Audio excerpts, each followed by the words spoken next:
Oh yes. Okay.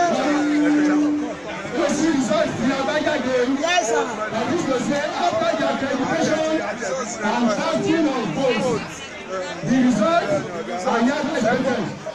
Oh yeah,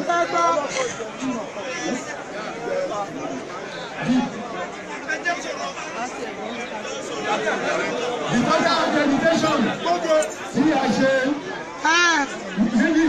yes, sir. The total accreditation, Okay, now. Yes, sir. was 15,420. The total score by the contestant, Governor Akinwumi Ambode, scored 115. While Babajide Olusola Sanwo-Olu scored 13,000.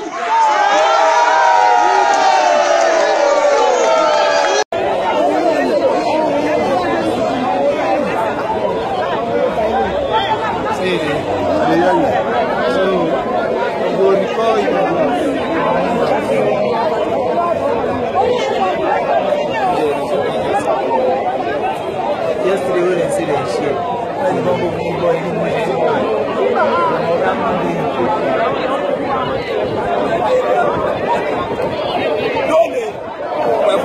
Donne à la Sanwo-Olu.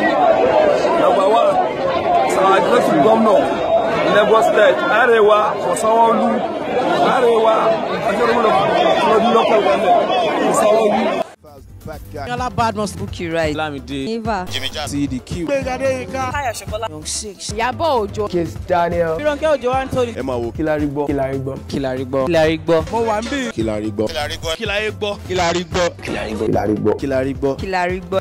Emma Wo, Emma Fon, Bo Kini o, Wọ́n lẹ ti ń gbọ́ ẹ̀. Ẹ̀dùn bẹ̀kẹ̀ wo, Kilarigbo.